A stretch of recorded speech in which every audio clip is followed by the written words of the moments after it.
Back when Andrew Ballou graduated from West Warwick High School, Corona was a type of beer, and nobody knew what kind of vaccine they were getting. But this 2017 graduate of West Warwick High School is now a college graduate and a success story that we can all learn from on this episode of Words with Wizards. This is the Words with Wizards podcast, your look at the world through the lens of West Warwick High School. It's where we talk to interesting people, visit cool places, and sometimes hit on a big story. And at the end of it all, you'll learn a little more about what's going on in the land of the orange and black. So sit back, relax, and enjoy the show. And now, here's your host, a man in dire need of a vacation, Mr. Eric White. Hello everyone and welcome to the show. This is episode 19 and today is Thursday, July 1st, 2021. The end of the COVID education era has officially begun. Whew, yay! Mercifully, this school year mixed with distance learning and in-person learning has come to an end. And today, the governor made it official, making the announcement with the Education Commissioner and Director of the Health Department that school will be 100% in person in the fall. This year has seen a lot of challenges and successes as teachers, students, and other faculty got through the year the best they could. Just want to give some shout outs here. First, my executive producer for the morning show in West Warwick High School TV, Brian Lynch. Him and his twin brother, Alex, have graduated this year. Now, Alex has helped out here and there. Brian was the rock of this morning show and the live broadcasts. When I first started doing the morning show, I wasn't even thinking of broadcasting events live, but Brian really thought we should do it. We found a way to do it, and I think we're doing a pretty good job. So, he's had a tough time of it recently. The family's gone through a lot, but,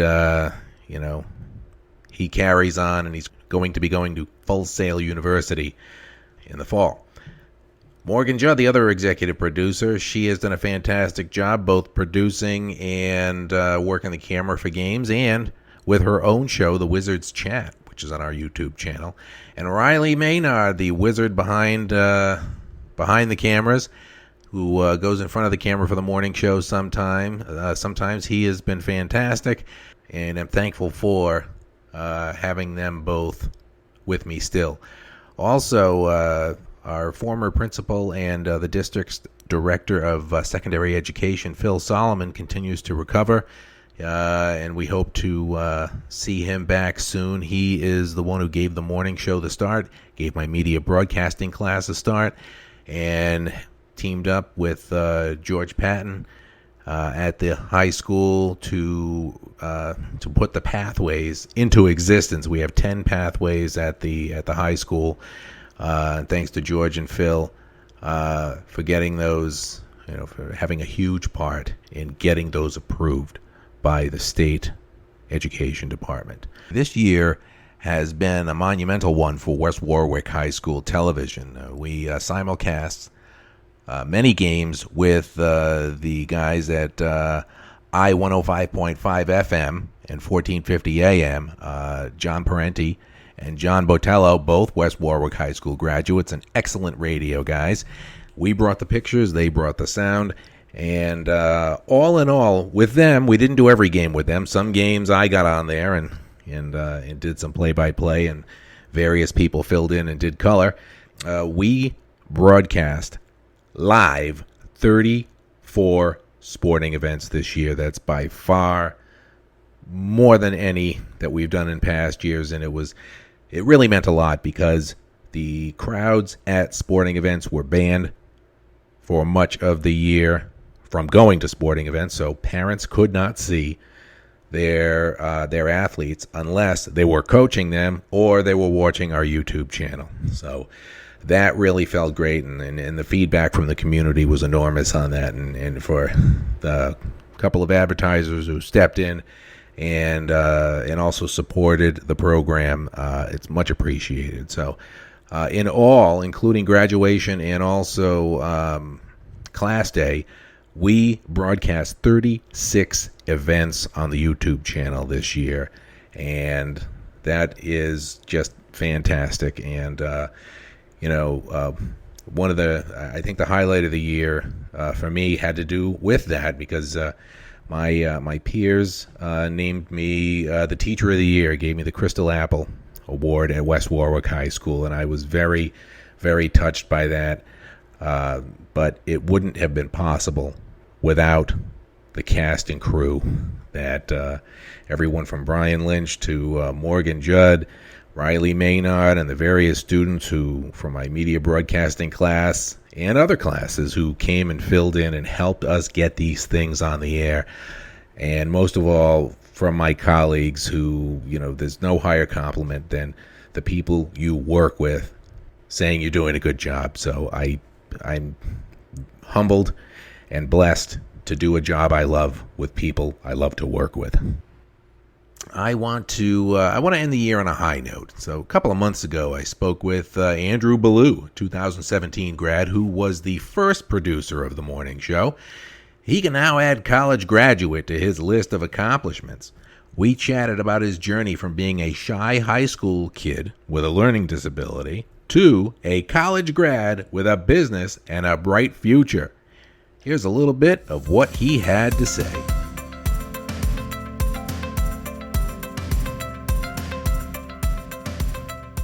So let's talk about what did you major in? You're going to be graduating from Husson. Is it Husson University or college? Yep, Husson University, based out of Bangor, Maine, and my degree is a bachelor's in communications, specialized in audio engineering, with a certificate. Wait for it, a certificate in radio broadcasting. Awesome. So, are you coming back to West Warwick? And if so, can I bother you? Yeah, so I'm actually going to be planning to stay up here in Maine for another year or two. I already have, so I work at a YMCA in Old Town, Maine, which is like 15 minutes north. And the impacts in the community that we're making right now with my whole weight loss journey and everything happening, like my music and DJing. I've been picking up DJ services in the state of Maine. So the plan is to both promote in Rhode Island and in Maine and just expand the outreach. That is fantastic. I mean, in the classroom, I had you in collaborative English. I think that was the last year. So your graduation year was at 2017? Yep. 2017. Ah, good. Spring 17. Spring of 17. And I came to Husson in fall 17. And it's funny because Steve Alves, his saying, be a soaring eagle, don't be a turkey.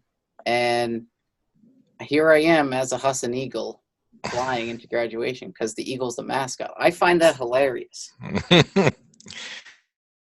Life imitates art, right? So you've got your bachelor's, and you were in the collaborative English class, and I remember, you were at I think I was your case manager, and you had an IEP. You were a special education student, and the fact you always worked hard. You did what you needed to do, and I think that was always instilled in you. And then you go to a 4-year college, and you're getting your bachelor's degree. That's something that a lot of students who had IEPs in high school did not accomplish. I mean, did you think about that going in? And were you worried that you might not make it? Actually, I was a little nervous going to college, but the big thing I was looking for was a school with small class sizes, and a school that could take those accommodations to the next level. And funny or not, believe it or not, I'm still on the college panel that presents as part of Ripen. So, and we speak to parents, teachers, students with IEPs, and I explain the differences from the differences of having accommodations in high school, than having accommodations in college. Now, RIPEN, the Rhode Island Parent Information Network, Yep. which is an advocacy group here in Rhode Island. And so you are explaining the differences between having the modifications and accommodations in high school, which are written into the IEP, which are law, but as soon as you cross the stage to graduate, it becomes just a piece of paper. So tell me, and I'm curious as well, what is the difference between getting your accommodations and modifications in high school and then going to the next level to college to get them? So the thing with college is that when you get accommodations, you have to speak up. There's a whole big lesson of self-advocacy that is misrepresented and misunderstood, because when high schoolers graduate, they have not, like, I wouldn't say have their hand held, but they have a lot of assistance needed for those IEPs, and some of the students aren't actually involved in those meetings. Like, they tend to hide back. So, but in order to get those accommodations, you need to know what's on your IEP. That's why I was so involved in all of my IEP meetings, till eventually to where senior year came along, where I ran that meeting, where it was like, okay, this is what I need. This is, it was a big self-advocacy push. Mm-hmm. And in college, you need to have that push. They're not going to come to you. You have to go to them in order to get those services. So, and you do meet with people. They do have a staff that you meet with, and they go through an accommodations letter. They don't really do IEPs or 504 plans. Yeah. They have a Office of Student Success is what they call it. Okay. And we go through an accommodations plan that can go from having front row seating to extended time on tests and quizzes. If you have any quizzes that you need extra time, they can set up a mini room for you where you can actually take that quiz and focus. And I did that for my first couple semesters. And it's very different with my major because it's so hands-on, and we have small sizes to where I don't really need those accommodations in a lab setting. Gotcha. So it's mostly with general education, like math, English, social studies, etc. Yeah. So it got to the point where I had these accommodations, but I wasn't using them because of how my brain works. And how I explain this to everybody is how you know what a gear shift looks like, right? Yeah. So my brain is like a gear shift. It keeps on moving and moving and moving. And when the gear stops is when you need something or someone to tell you this is what's next in your routine. So people with autism and other disabilities are very they're very black and white. They're very routine structured, and the only way to cope through that is time management. If you don't have time management walking into college, you're going to be at a blur. So my best advice for that is to get a planner, write stuff down, be organized. Like, I still use a planner till this day. When I graduate college, that planner is going to be drastically different than what it looks like this year and throughout the years of school. Gotcha. And I put everything down on that. Now explain to me, you get there your freshman year, you work with the Office of Student Successes, and they come up with the list of things that you want to advocate for. And you go into class. It's up to you to take me through what happens. I mean, did you need to approach the professor right at the beginning and say, this is who I am, this is what I need? And what kind of response did you get? What kind of responses did you get? All the faculty at Husson were very supportive of the accommodations. So they all know, because I'm not the only one that has accommodations. There is a ton of other students that do. Even the students that have 4.0 GPAs, like 3.9s, like President's List, top dogs, they have those accommodations lists to get them to succeed. And it's not a bad thing. It's just that you need extra time and stuff. Yeah. And you have to go to the professor, say, okay, I need these accommodations.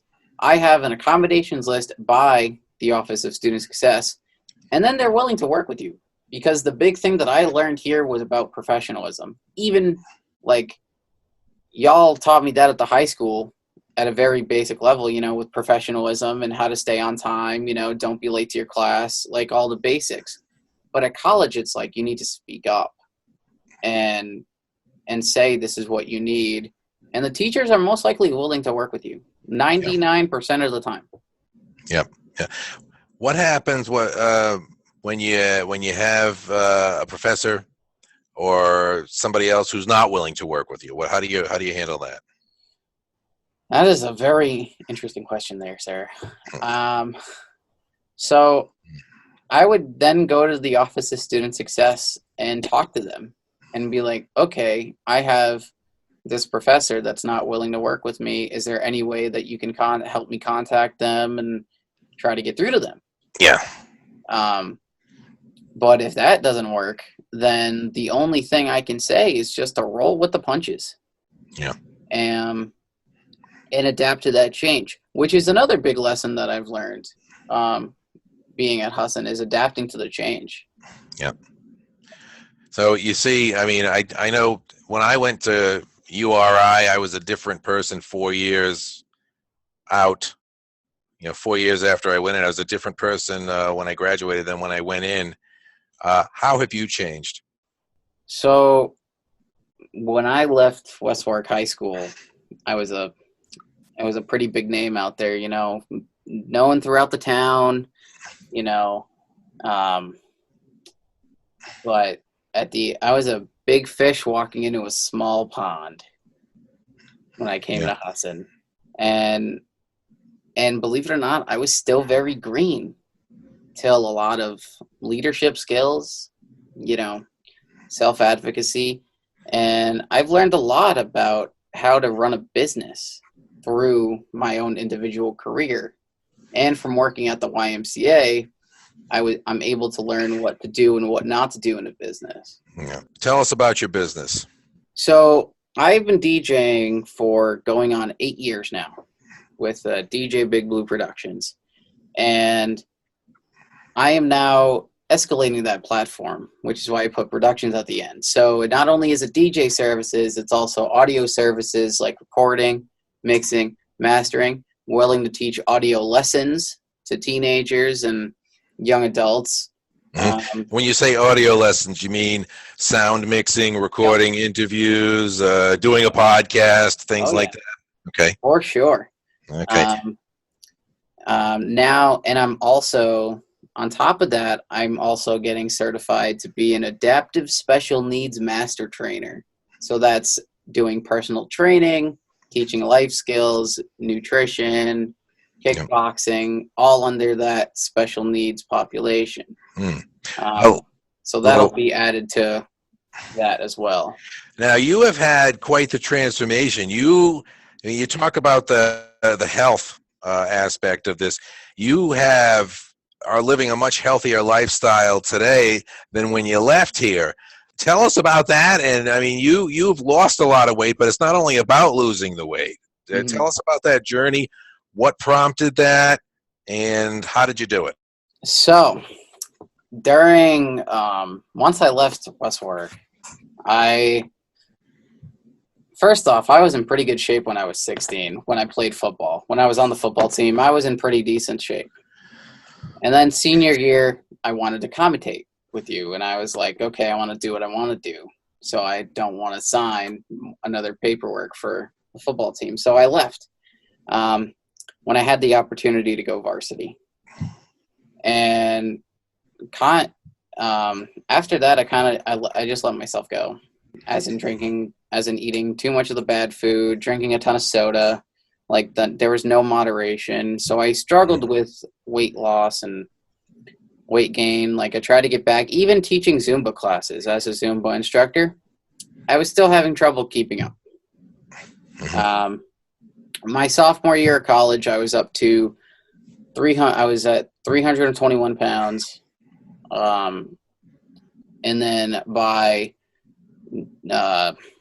senior year, once COVID hit, I ended up going to 340 pounds because of all the bad eating habits and all the drinking habits. And you are also in isolation, which causes you to stress eat. And it was getting to and I was also eating from the dining hall, not to mention their food's delicious, but it was too much. Yeah. It was too much of it. The moderation. So you were way up there. I mean, 340 pounds. I mean, that's, and you're what, about 5'10"? I'm 5'10", 5'11", so I was lugging the load. Yeah. So at that point, when I went back home in May for a month, I lost about 20 pounds. When I went home and moved to Orono, Maine, which is a town next door to Bangor, until I got on the scale. And then when I got on the scale and I saw 320, I was like, holy crap, let's keep going. And it's funny. So since I work at a gym, I could have been working out for the past couple of years because I have a free membership. I could have been working out. So, but it's not about your past. It's about your future. So I reached out to one of my buddies who was also working out, getting and building muscle. And I reached out to him and I was like, dude, I need some help. Are you willing to help me out? And he was like, yeah. So the working out stuff was easy because I've worked out before with the football team. So that was all that all came naturally. Yeah. The nutrition was the hardest part. Yeah. Which nutrition is 95% of the battle. Yeah. So what ended up happening was that I gave up fast food. I gave up soda. I started drinking a gallon of water a day. And I do a lot of intermediate fasting, 12 to 16 hours overnight. And I use MyFitnessPal to track my foods now as my accountability resource. Yep. And after doing all that, I am proud to say I am down. The lightest I've been 2 weeks ago was 227. Wow. So I'm down, and I'm coasting the 230s right now. I'm trying to get to 225 and coast it, but I'm at a better shape now than I was before. Yeah. And how do you feel mentally and physically? Mentally I was always fine, but now it's like I flex every day in the mirror because like I can do that now. Yeah. I feel so much better. I have more energy than you cannot believe. And I've also I've had soda recently, not gonna lie, but it's all in moderation, as long as you drink that gallon drink all that water. Yeah. I feel a lot better. I do eat a lot more though than I did before because when I was eating less, that was to get a lot of the weight off. Yeah. But when your metabolism gets higher, so does your food intake. Yeah. So it varies. Now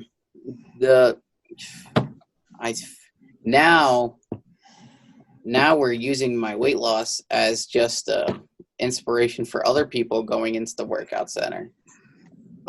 So one of the videos I shared from the YMCA was about my weight loss. They did a member spotlight on me because of that journey. And there was at least over 1,400 views for that video. Oh, great. So there's so much impact happening with all that, which is why I'm doing the adaptive special needs training.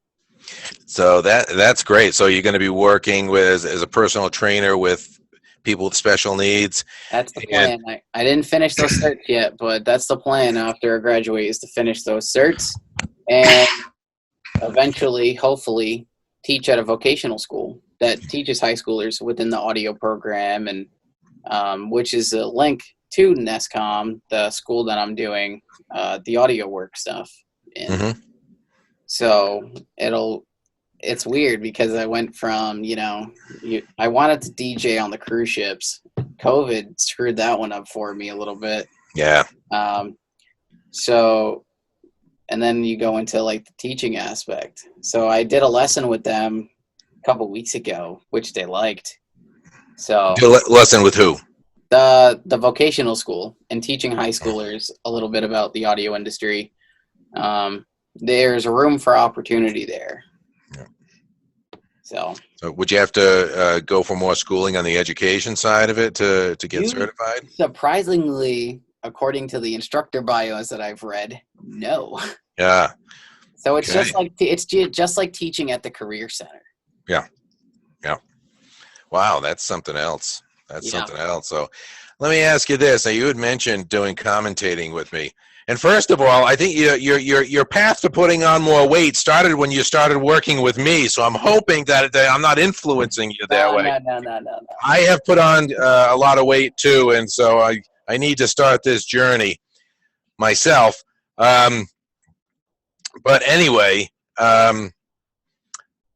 you were there the first Friday Night Lights game that we had. Yep. Okay, we didn't have any Friday Night Lights this year. We had a 2-game season, but you were there at the beginning of the first night game in West Warwick history. You were part of that history, part of the morning show as it got started off and is growing. And now, it's on our YouTube channel. We've covered many live games, and we're just getting ready to do a lot. And graduation is going to be at the football field this year.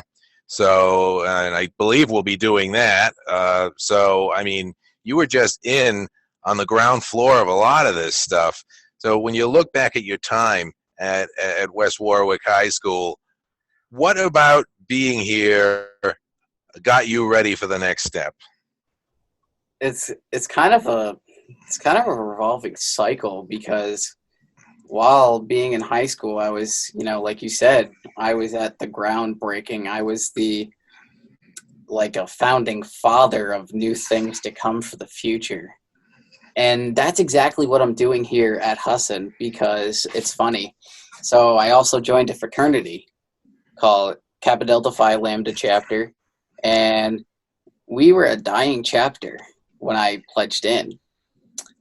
Me and another brother took what we learned, and we were learning about the business and learning how to run a chapter, and we are making a bigger name for ourselves as a chapter, more so than 2 years ago.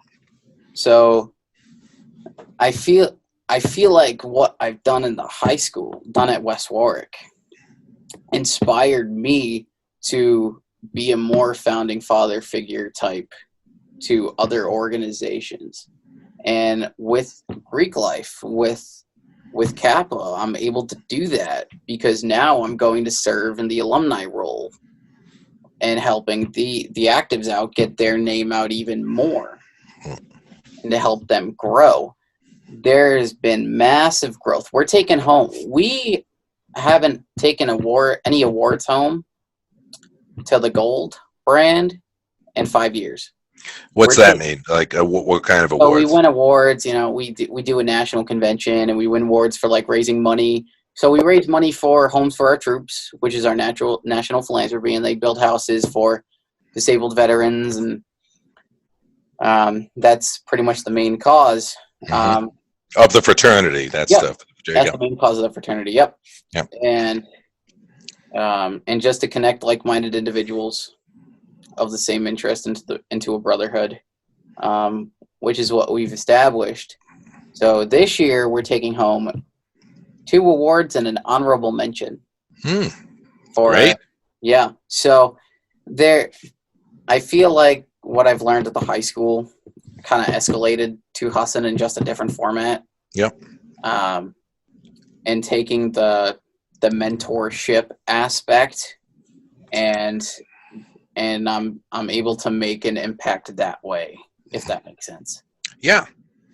So what message? I want to end off with this question. What message do you have for students? Maybe there's a student with special needs here right now who's thinking they may want to go on to college or go to do something else, but they're a little discouraged because maybe they feel they're not smart enough or they're not getting the good enough grades. What message do you have for those kids? The biggest advice I can say is to speak up.